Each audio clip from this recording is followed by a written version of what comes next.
Well, based in Tromsø. I'm originally from Germany. Yeah. Just that you don't want to know why I'm not speaking in Norwegian. Well, anyways, you're not all Norwegians, right? Yeah? No. Okay. So, a warm welcome also from my side. I'm really happy to talk to you today about the North, because this is a subject that I'm completely passionate about. And I hope that my ideas will be inspiring for you, for your projects. I heard that this morning you were again working on it. And I hope that I'm not confusing you more. Actually, can you hear me well in the back? Yes. Okay. I hope that this will not confuse you more, but give you inspiration and tools for your thinking and creation, or thinking creation, because I feel that you cannot really separate both. And I can only touch upon a few things in this talk. I have so many things to tell you. I didn't even know what to put in this talk. So if you feel like, I only touched upon something that you're more interested in, we have this afternoon, I think, some time, or I will be around when you're doing your work. So feel free to approach me again, and we have some time for questions as well. And I'm also happy to share literature with you. I will quote a few scholars, so feel free to write them down or later on approach me. So I will present today my work and how I got to what I'm doing today, because I thought this might give you some ideas and tools. I will talk about knowledge creation and about the North. And if you don't understand my title right now, if it confuses you, don't worry. I hope you will be, you will understand it at the end. And I would like to start with some ideas from literature Nobel Prize winner Olga Tokarczuk. She held a speech in, I think December it was, at the ceremony of 2019. And she said, and it touched me so deeply, and I would really invite you to check out this talk. She talked in Polish, but you can read it in English. So she said that the way we think and narrate the world actually creates the world.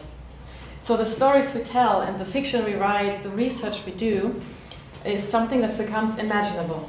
And something being imagined, she says, is the first stage of existence.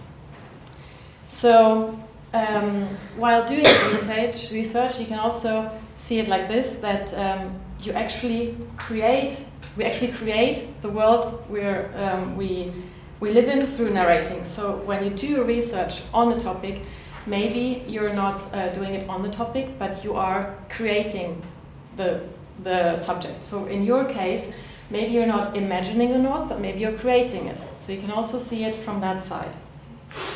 And I believe that you're doing research creation here in this village, or artistic research, depending on the definition. There's no uniform definition, but at least you're exploring ways of creating knowledge that you're maybe not used to in your studies. In an interdisciplinary way, with aesthetic means, maybe merging with scientific means. And I guess it gets you out of your comfort zone. But this is something really good, because brilliant projects happen always out of your comfort zone. My journey into research creation started actually the day I set foot in the North. That was in 2012. After hitchhiking this road for a long while, I arrived together with my fellow colleague Antonin Bonsbrally in a mining town in northeast Canada, in Quebec, or in Innu land. By a string of coincidences, we arrived in this city, or if you believe in coincidences, I don't believe in this anymore. So we went there without any idea of making a project or doing research, because we heard that people were living in a wall. And at that time we were living in Berlin, and we were thinking, how the heck can people be living in a wall? Like, we don't understand. The wall is something that separates, but it's not like bringing people together. So when we arrived, we understood that the wall was actually a building, a windscreen building, built in 1974. It hosts the whole city center under one roof. So you have the town hall, the fire department, the school, you have the bar, the restaurant, apartments to host mining workers, because this is a mono-industrial town based on iron ore extraction. We were so fascinated by this place and learned through our stay so much about it. So for instance, yes, this town is unique as such, but at the same time it resembles also other mining towns that you might know even from Norway. So that, for instance, people cannot live there if they don't have work. So when they retire, they have to leave the town. When they study, they have to leave the town. Yesterday we heard a little bit of Kirkenes, and Jenja was also saying that, for instance, the young people were missing. When you give birth, you have to leave. So this creates a very interesting society that I was not used to. And also, what struck us was the link between a very dense urban area and the wilderness. So always this inner and outer, this wide open space and this closed space in this building that the people really call the wall in their everyday lives. So that was just after graduating from European Studies that I arrived there, and I decided to become a photographer, to not follow this path that my studies would have led me to. And I've always been drawn to the relationship between humans and the lands, the landscapes, a community. So when we arrived there and we were fascinated by this place, we naturally started to take pictures. And I was thinking like, okay, how do I approach these people? Whom to pick? I was especially interested in women and their relation to the lands, to animals. And I was still so formated by my academic way to think, that I was like, okay, quantitative, qualitative methods, like, wow, what to do, that it makes sense. And then I was like, you know what, just do what you want. You're not in the academic framework anymore. Just go for what you feel. And that's what I did, and that was really a very valuable lesson. I started living with the people I was interested in, period. So, for instance, I shared, of course, daily activities like doing grocery shopping or having dinner together, but also I followed these people to work, and mostly women. So I followed a teacher to class. I got in touch with a woman that I was really fascinated about, who lives with her husband like a motor sled hour away out of town with 30 sled dogs. So I could live with her, take care of the sled dogs, and be even a handler at the local sled dog race. All this because of this involvement, and this is how I learned. But soon we realized that photography alone was not enough to grasp these complex relations of this place and the landscapes and the people. So what our first stay and the next ones as well have taught us was that your project, if you can call it project, is always bigger than you. That it's good to be humble in front of it and not come with a preset mindset and methods and projects, for instance, but to let it emerge from within yourself and through being in touch with these lands and the people. And we dug into our toolbox and we found science and art. So since then we started combining an aesthetic and a scientific way to approach these the subjects we were interested in. And most important of all, I would say, we started to feel the lands, feel the lives of the people, and be vulnerable. To bring this back into science as well. So what was sparked by curiosity quickly turned into a long-term project. So we turned for 4 or 5 times, each time for 3 months at a row.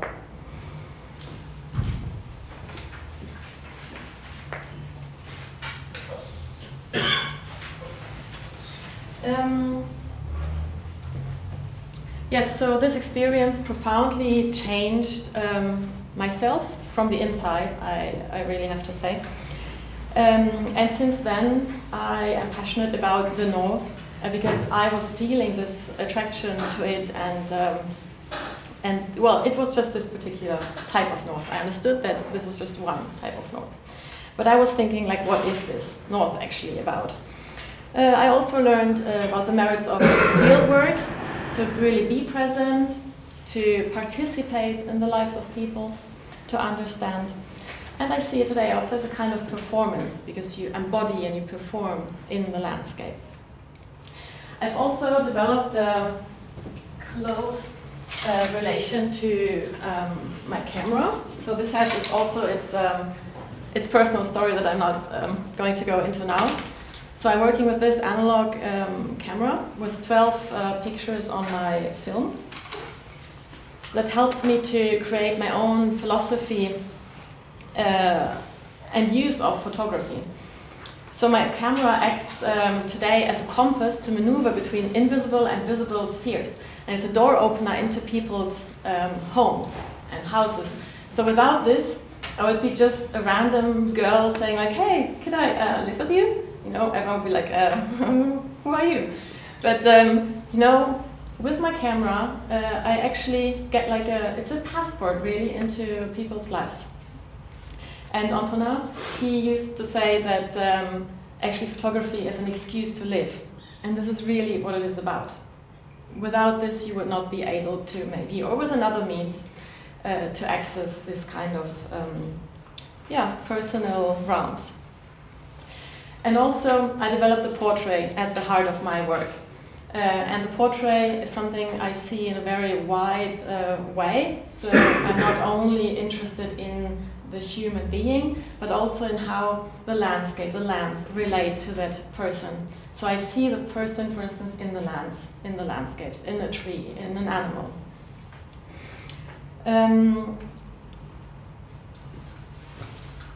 I'll leave this here if you want to check it out later. So I told you I was in particular drawn to the relations of humans to the north and the lands that I got to know as the environment. But something really didn't fit. I was always in the beginning saying, okay, I do research on the relationship between humans and their environment, but it somehow didn't fit because the way I perceived the world, everything was entangled and connected. And I didn't understand how we can be here and the environment can be there. But luckily I came across scholars like anthropologists, geographers, mostly feminist environmental humanities scholars or post-humanities scholars that argue that for instance, in the times of the Anthropocene, so where fundamental impacts of humans on geological, biotic and climatic processes are everywhere, and so the livelihoods and fates of many beings and entities are unavoidably entangled. So that means that, for instance, our breath mingles with the air, our really footprints on the grounds, but also our gut bacteria, for instance, can get sick through radioactivity. There's a really interesting story in the book, Arts of Living on the Damaged Planet, in your library. For instance, anthropologist Tim Ingold, he speaks, instead of an environment, about a domain of entanglement. Or a feminist, post-humanist science and technology scholars like Cecilia Osberg, Donna Haraway, Karen Barad, and so on. They say that in times where technoscience are interlinked with nature cultures, there's no longer a distinction between humanness and culture, separate from matter and environment. And for instance, French philosopher Baptiste Morisot, he goes so far as saying that there is no wilderness anymore. The wild doesn't exist anymore because human impact is everywhere. So we are in the environment and the environment in us. So if there is no environment, what term can we use? And this is what you found in my title. Many scholars refer to this domain of entanglement as the more than human world, where non-humans and other than humans, such as things, spiritual entities, weather forces, organisms, and humans, animals, are interconnected. This is still not a very satisfying term because it is human-centered, but it is the best I came across, and I feel that most scholars came across. So, just in short about my work today. So building on these experiences, I am now researching the entanglements, human entanglements in the northern human world. And I do this at the intersection of photography-based art and the humanities, so mostly feminist environmental humanities, but also ecological humanities, geography, anthropology, intertwining aesthetic and scientific aspects in my work, from fieldwork to the final result. And my work is situated in between narration and documentation, so me too, I'm also imagining worlds as a tool to tackle what I do research on. And it's also always a reflection on the ethics of research and ways of knowing.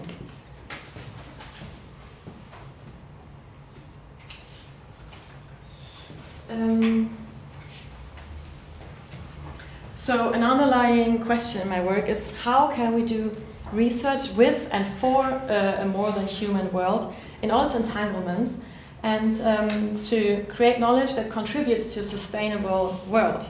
This is a bit the why behind the why. Why am I doing this work? And how Donna Haraway puts it, and I also, please check her out, she's doing amazing work if you haven't done so yet. She says, how to live and die well together. So my thinking, creating is formed by the way I see the world. So this domain of entanglement, everything's entangled. And I want to say it with Karen Barad. We do not obtain knowledge by standing outside the world. We know because we are of the world. We are part of the world and its differential becomings. So especially in feminist humanities, I found theories that explain what I experienced already in the field myself. But of course it's comforting when you find that scholars write about this and have a whole reflection about it. So for instance, Donna Haraway, she came up with the concept of situated knowledge, or involved knowledge, which stems from a unique embodied experience, and which is about being touched and not trying to be the objective researcher that goes in, grabs some data and leaves the field without leaving any traces.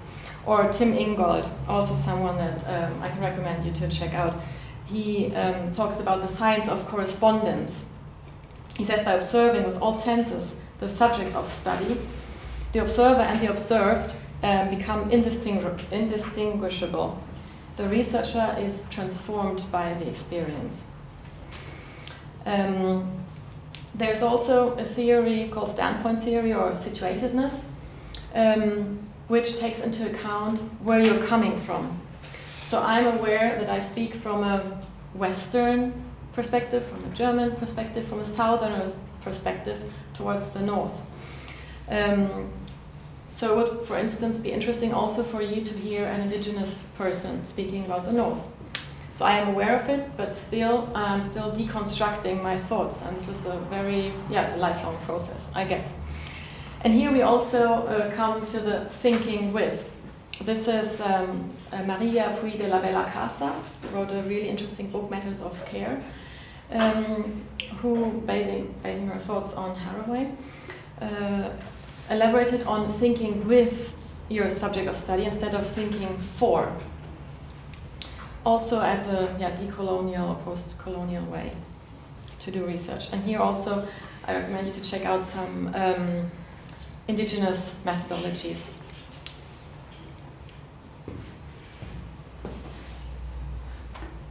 Okay, real quickly, I want to show you 3 bigger projects, but I don't want to go really into detail into that, because afterwards we have a short break already for questions, and then I will be elaborating on the North in more general terms. So out of our experiences in Fermont resulted our overarching project, An Archive of Norths, which is based on our experience in Fermont, but also on other cities in the circumpolar north, or places. And by here we're imagining also something, because we were wondering, how the heck are we going to do a work on this city? Also because we got so entangled ourselves. We made friends with the people we were doing research with and on. So we were thinking very hard how to do this. and we came up with imagining a city, imagining a place based on our research on Fermo and other cities, to explore how we inhabit the North and how the North inhabits us. So this is our way to research this. And again, at the intersection of image-based art and the humanities. Here just two examples, concrete examples. So for instance, we wrote a contribution for an academic journal that will be published soon. Here we intertwined an academic text with poetry, with images. And we did it in a way that all three elements are on one level. So it's not the pictures that are illustrating the text, or the poetry that is a bit like, okay, nice to have some poetry, but it's all contributing to the same story. Or here we did a series of performative talks. This is just a selection of the screening we used. So here you see that, for instance, Antonin, he works with pictures of books to narrate the North, or objects. And then, out of my interest in the feminine North, in the feminine connection to the lands, resulted my work Wild and Free. The titles may be temporary. It's a long-term project, and it's more an overarching framework. I work more in sequences than in projects. But anyways, with this I explore the feminine North through inner and outer landscapes. So I'm interested in what inner landscapes emerge corresponding to what outer landscapes we're in, for instance. So again, this is just a very short selection. You can see more in the screening room. What's that called? The Learning Hub. The Learning Hub. And also this is just a limited series, of course. I follow some women in their daily lives, but it's to the same time an exploration of my own relation to femininity and wilderness, the lands. Yes, I'm not going to go more into this. Also Northern Norway, this is just a temporary title, because this is again my overarching framework. As you said, I live in Tromsø, actually outside the town, a little village, and a little house by the fjord. And I moved there again without the idea of doing work on this place. And slowly also through taking pictures, through being with the people, interviewing the people, I understood that this is actually really interesting case, because I was doing research on or with the village. To the same time, I am an inhabitant of this village myself. So this project is on like two levels. On the one hand, it's about the entanglements of life in northern Norway, in this region. And on the other, it is a reflection on research, on ways of knowing, on the position of the researcher and being researched. So I started, for instance, a logbook where I note down what happens around my house, who comes to visit. I take pictures of people who come to visit. So this is a way I started actually a self-portrait in a way, if you want, like this. I widened this in the sense that I also went on a research cruise to the polar ice it was an artist residency, or I frequently stay with the Sami reindeer herders to understand their relation to the lands. So these are all series that belong to this overarching framework.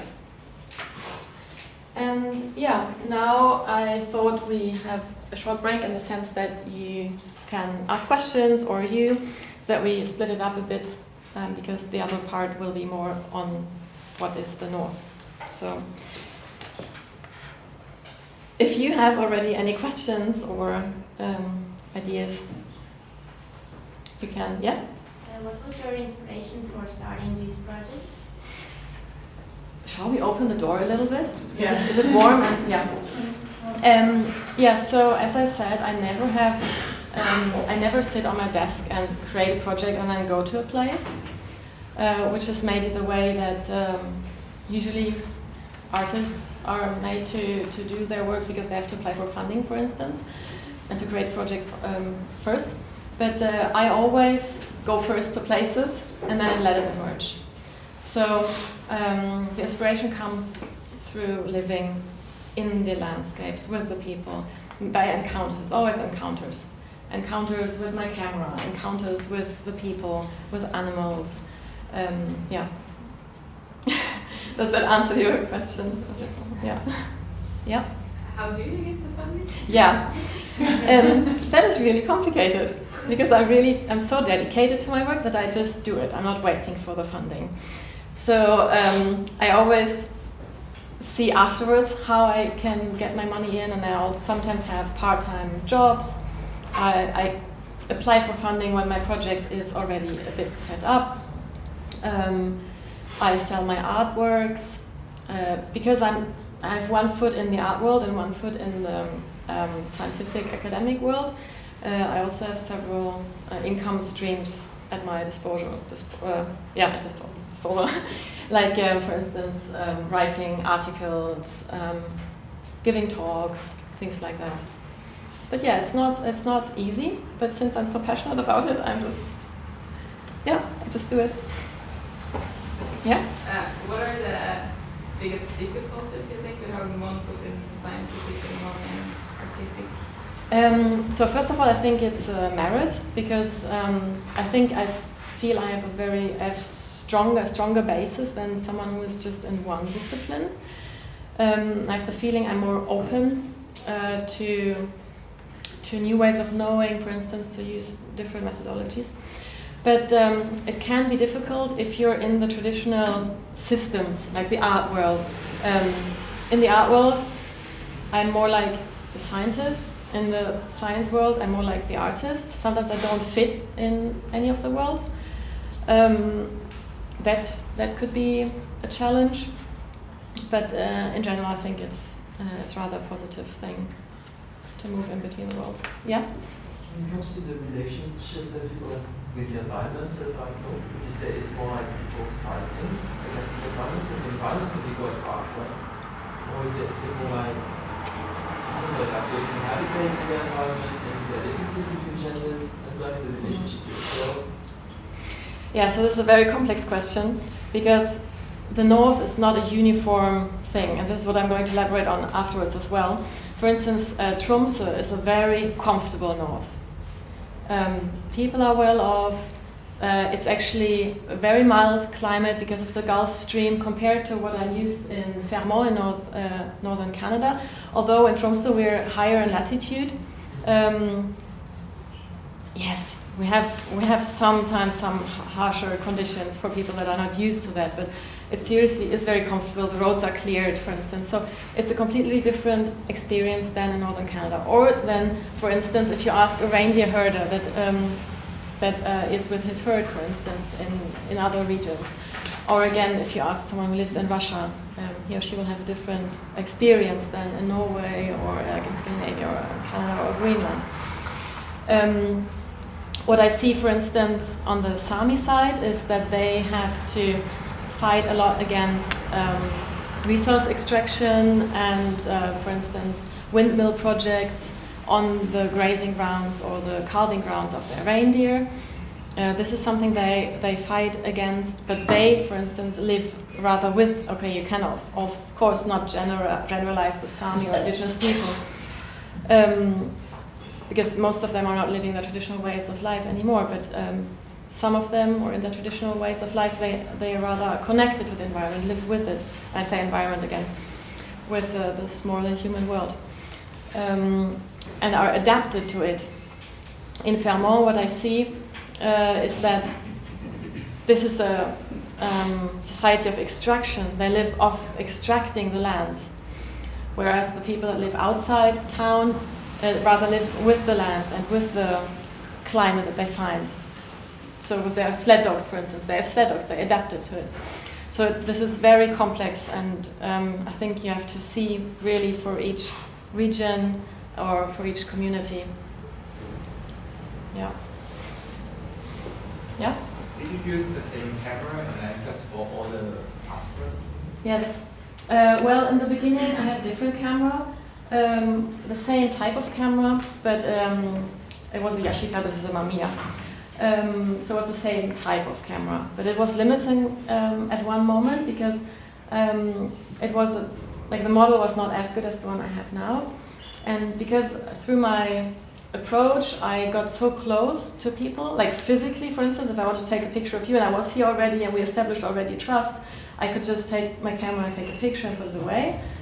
But with this first camera, I couldn't do this anymore. I had to step away because of the techniques. And then I was like, this is not possible, I need a new one. Because then our trust is already established, and if I have to step away to take a picture, everything is gone already. So I didn't say this, but I'm really taking pictures in the flow, in the movement, in the trust with the people. And then I came across this camera because a museum director actually gave it to me. He heard that I needed a new camera and said like, okay, I actually have this on the shelf, would be better if it's used. And since then I'm using this camera. But I also started exploring a little bit with color, and this is again a different camera that I use, but also a very old one. Is it a medium format? Yeah, would you like to see it now? It's medium format, you can get it around as well, very robust. You look through here. You don't carry it in front of your face, but in front of your belly.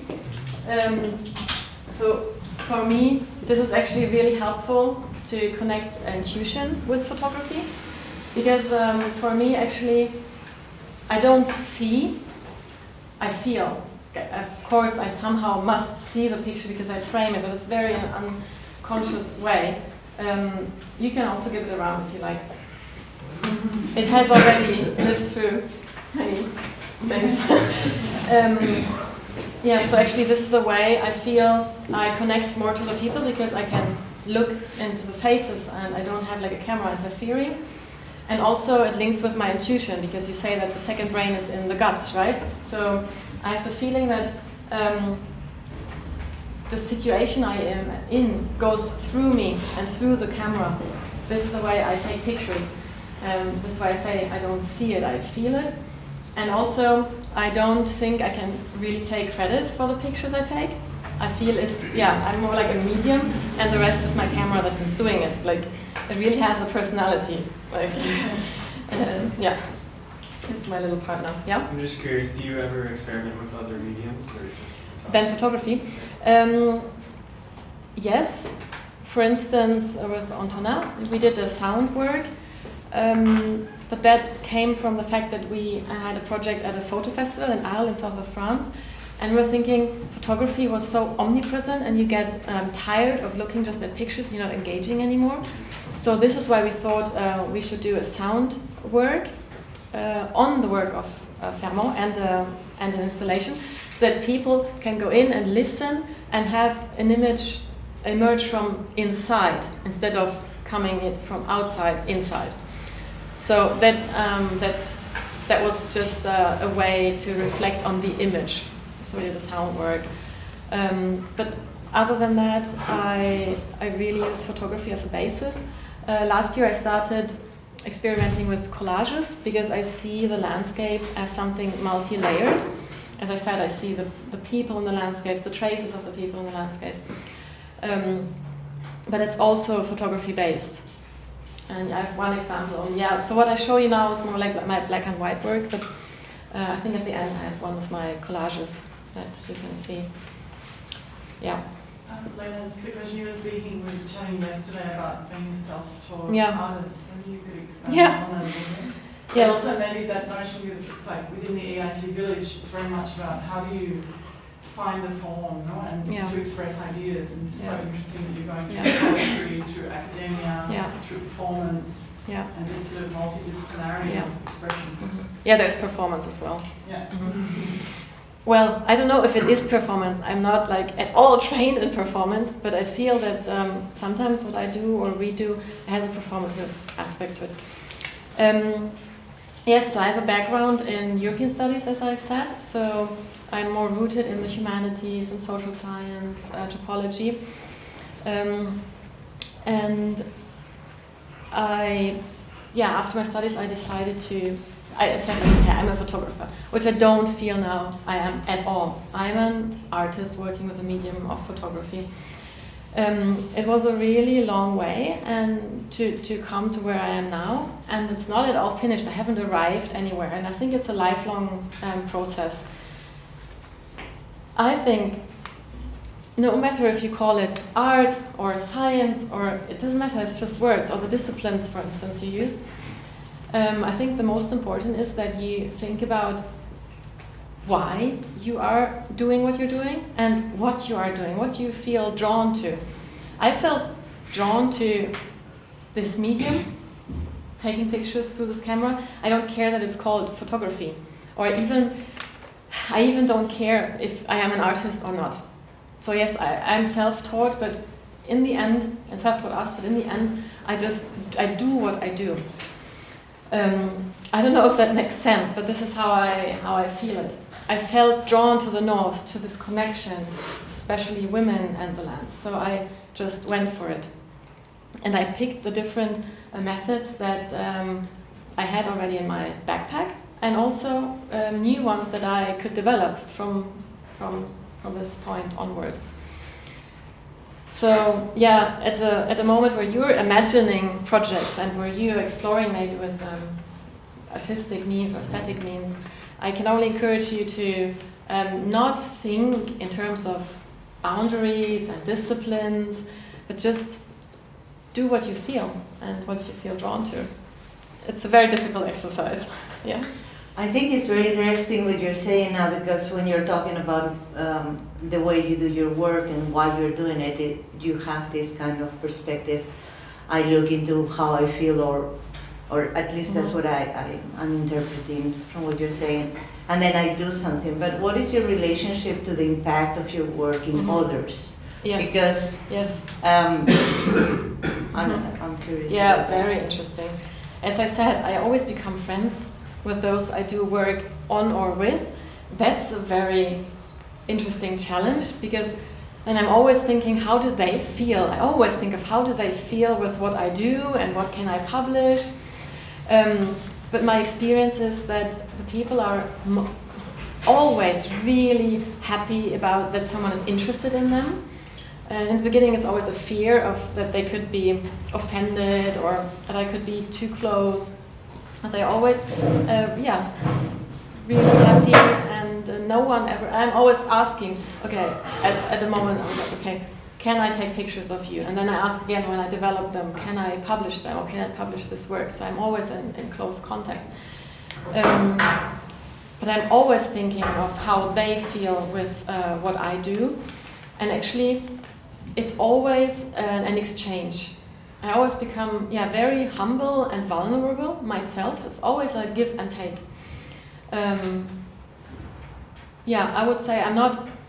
Okay, this is again another subject: extraction. So because I work with a means of photographer, I am extracting from the people, from the landscapes. But this is not at all how I see it, and I work really hard to not extract, but to give back through my presence, through helping. This participative approach, I'm really linked with the people or the animals that I'm taking pictures of. I'm not the distant observer. That is like this is something I cannot do. I cannot be next to a scene, for instance, and be not connected. So I'm always feeling myself into the people also. Yeah. And have you experienced also like what is the impact for the community, or have you recorded in some way, or is there any track record of that, or I'm just curious. Yeah. So for instance in Fermont, all of these are really long-term projects, so I don't know if you can measure like an impact, but I felt that it was important for them again that someone was interested in their community. Oh, okay, we are interesting actually to someone, so that might have changed something, maybe just on a small scale. I don't know if it stayed, and we're not the only ones doing work on that community. But seeing themselves in exhibitions, for instance, that gives them some sort of value, or they feel they're they have some value, something to say, something to valuable to say to others. So this is something I experienced throughout actually all of the projects. But this is something more like, again, more personal. If it's on the level of the community, I don't know if that if it has changed anything. But my main aim is not to change, for instance, a community, but rather to. So I really want to give to the people that I'm working with. I want to give them back, and then to those who see my work or read my work or are in touch with my work, I really want them to open up a sense of the whole, to see that everything is connected, to feel this insight, to connect to their own nature, to then be in a more respectful way with the outer nature. This is a bit, why I'm doing, not why I'm doing this work, but one of the things I would like to have as an impact, if that was possible. But this is difficult to measure, of course. Okay, shall we continue? I think we'll be over time. Is that fine with everyone?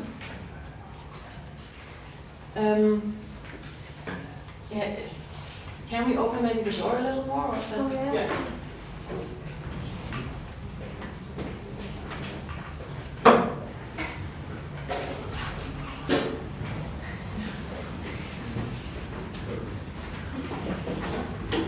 Yeah, shall we continue? Yeah.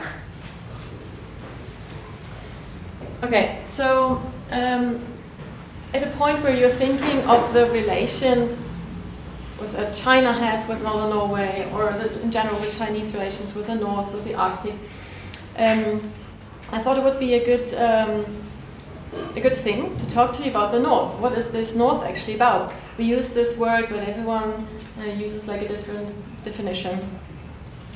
And just a short anecdote to begin with. When I moved to Tromsø, like about 2 years ago, I met a lady that approached me and said, "Oh, welcome to Sápmi. How long are you going to stay in Sápmi?" And I felt so ignorant when the first thing I was thinking was, and I thought I was in Norway, no?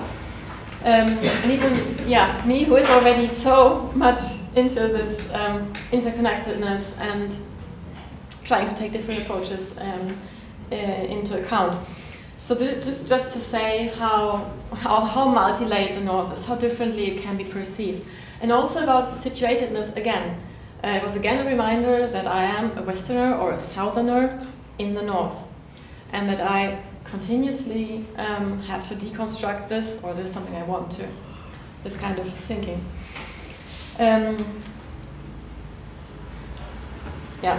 So, where does the North begin actually? Any ideas? From your disciplines, for instance? I guess you have different views on that as well. You don't have to answer this. So there is no uniform definition. If you ask like a botanist or a farmer or a politician, they will give a different answer. This question was also asked by Louis-Edmond Amelin, a French, maybe you came across him already, I don't know what you know already about the North. If there's something you know already, just let me know, okay? We have different viewpoints. Yeah. This is new. Okay. Nordicity. Okay, Nordicity. That's a word he created. So, Quebec, French-Canadian linguist. He coined this term because he was thinking of a way to understand the North, to measure the North. He came up with valeurs polaires, so polar factors that defined the degree of mental and place Nordicity. And he believed that the state of North could be found in the spirits. So mental Nordicity takes into account psychological and interior factors like perception and the search of meaning. Whereas place Nordicity contains criteria integrating the northerliness of a place, it's also a word he created, and going beyond the simple delimitation of latitude, but taking into account human factors, natural elements, geographical indicators. So you have these numbers So you can also measure the nordicity of the French Alps, for instance. This is a way to move beyond the image of the North being a geographical region, uniform geographical region, for instance.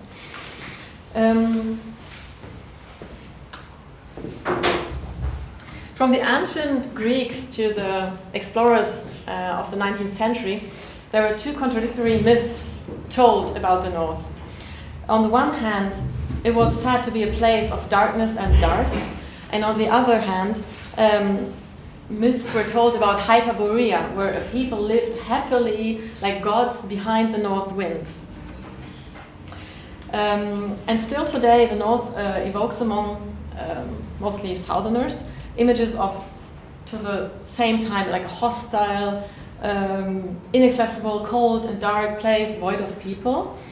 And to the same time, myths of like Eskimos are told that live happily in igloos, like hunting seals. And this is how the North could turn into a projection space for Southern dreams and fantasies.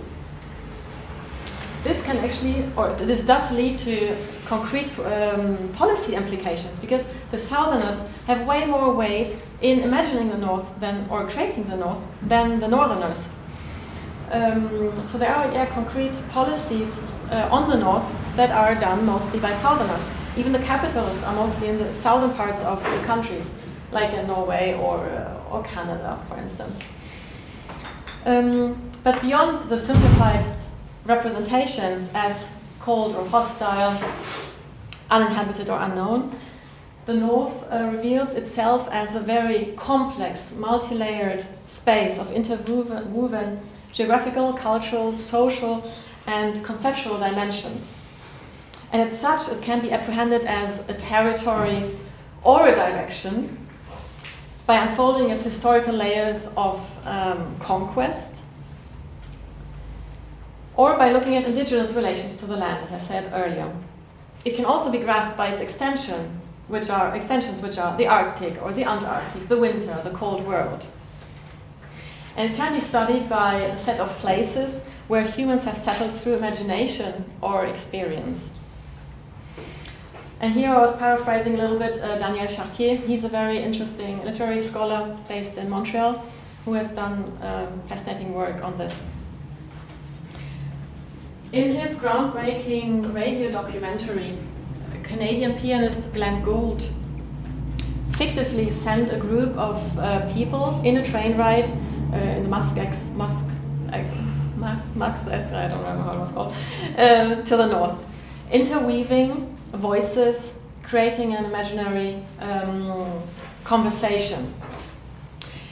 And he called his piece The Idea of North. And with that, he showed that the North, or he expressed that the North can be more than a geographical location. It can be a concept, something interior, something we imagine, an idea we have of it. And Daniel Chartier, he coined the term imagined North, based on a system of signs that are created through myths and artistic works, for instance, that I am without doubt also contributing to. So now, where is North? Many people would probably say on top of the map. At least this is the predominant worldview. And it's so interesting to see how one type of map that was decided that this would be the uniform map at one point has such a huge impact on us. Because a sphere has not the qualities of up and down, right? Like our globe. But we put it up there. We say we go up north. We put it on top of the map. For the French, Paris is in the north. For Western Europeans, countries like Greenland or Iceland are in the north. But for instance, when Icelandic children were asked where north was, for them it was a distant place far away, of which Iceland was not part. So actually, like every everywhere we look, north is always further ahead instead. Just when you're standing at the North Pole, then everything is south, all the directions are facing south. So the compass embodies the idea that, and here I quote Peter Davidson, there is also his book in the library, The Idea of North. The north is always a shifting idea, always relative, always going away from us. So as I said, maps mirror the predominant world view and create forceful biases. We believe that they proclaim truth and gravitas, and that that they are neutral, which is of course not the case. We often don't question maps beyond their representational function. And when I came across this map, actually it made me feel really dizzy, because it somehow, you know, my whole worldview was based on the map, we know, this Mercator projection. And this map is an Inuit view to the south. So you see the Northwest Territories and Nunavut on the top, in the south, and Canada is a big, wide, open space to the north. And this is a great visual reminder that to understand north, you sometimes have to change your point of view and to really look behind what you're used to. That is a subjective interpretation. So, saying this, the north is really a Western, Southerners Western concept. It doesn't exist really in indigenous languages. So for instance, the Inuit that live in what we are calling Canada call what we call North Inuit Nunangat, the land of the Inuit, which is simply a good place to live, with plenty of resources, but life can also be difficult if you don't use these resources in a good way. This is their definition. And again, in their language, their territory is called Nuna, the inhabited earth. And this is not restricted to a spatial entity, but it rather carries a cosmological and ontological meaning, so that Nuna enriches the palimpsestic idea of north with an Inuit indigenous viewpoint.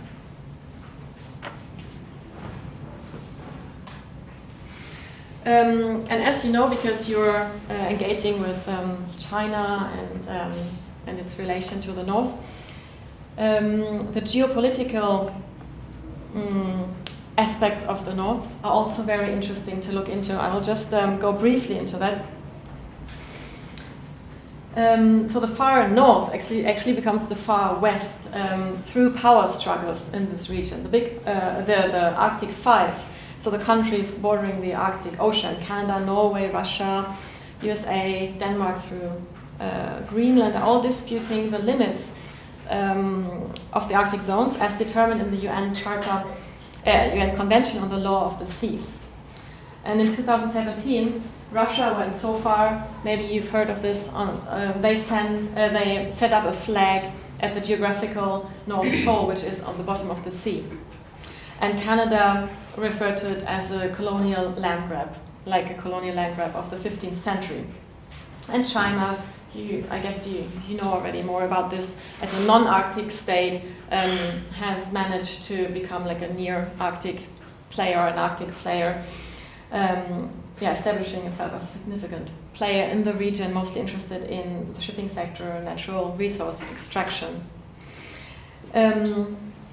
When I read recently that Norway accepted that Allied nuclear submarines were able to call port, I think you say, in Tromsø, on a civilian port, and that this would be a reason now for Russia to bomb Tromsø, that we're in a new Cold War, I was again thinking how ignorant I am when I'm standing at my fjord and I think I'm in a little paradise. I see again how interconnected the world is, and that northern Norway, Tromsø, is not at the end of the world at all, how most of the tourists, all of the tourists I think when they come, or my family when they ask me how I live, they always think I'm living at the end of the world. This is of course not the case. We're completely interconnected. We're living in an interconnected world. And I'm very curious to see how this will develop. And also, these power struggles happen at the backdrop of a rapidly changing region, with the polar ice melting faster than scientists can predict, and the impact of climate change is becoming fast visible in the north. This is again another subject interesting to look into.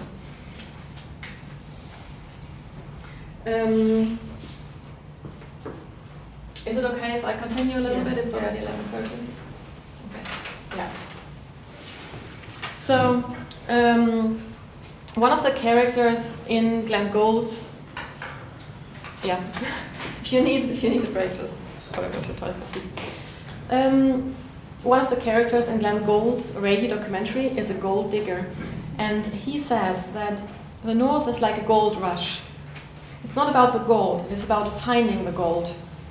The North's process is finding, and he believes that in the North we see the final playing out of two great dreams of man: El Dorado and Utopia. So the North as the land of the possible. And what started in the Klondike region in Yukon, Canada, with the promise of gold and wealth, with people being attracted by this promise to a distant region, difficult to reach, difficult to live in. It started there, and since then the North has been thought of by the Southwest culture and response to its material needs. The northern landscapes continue to be exploited for their natural resources, but also for their beauty. As thousands, millions of tourists show that come to see the northern lights, the Arctic capitals, the cultures, the reindeers, the Sami, for instance, which is also a way of exploiting a land. So next to consisting of indigenous, agricultural, industrial, or modern urban landscapes, the North can also be distinguished in a viewing landscape, defined by the tourists, and an extraction landscape defined by trade cycles and world mineral markets. And this is something that Janneke Kamvo Larsen said. She's also very interesting maybe for you to check out. She wrote a book on the future North. And she works a lot with tourism and mineral extraction. So in this sense, the North reveals as an occidental territory of consumption and extraction.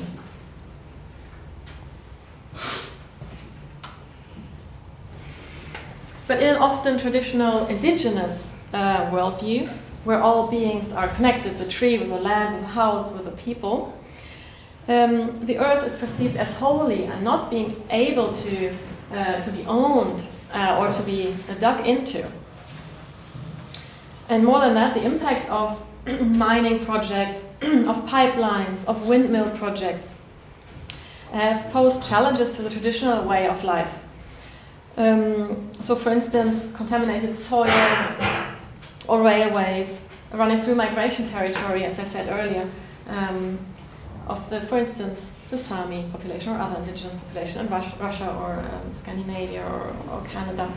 Yeah, they pose real challenges to their traditional ways of life. And maybe this is something you would be interested in looking also into. Or at least I think it's important to have this dimension when thinking of the North. And I don't know if the Chinese presence will change something about this. I could only imagine that it gets worse, this struggle. But So I would like to finish with a quote that you also find in The Idea of North, the book by Peter Davidson, because I think it summarizes really nicely this cycle of the multi-layered dimensions of North. So the journey into the North, in search of treasures and marvels, comes round in a circle. A movement from the unaffected rapacity of the Renaissance, searching for amber furs and horns of unicorns, to the complex appropriations of our own times, seeking both oil and shamanic enlightenment, while at the same time longing to believe that the Arctic can remain a reservoir of people undamaged by civilization, a natural world unexploited, pure.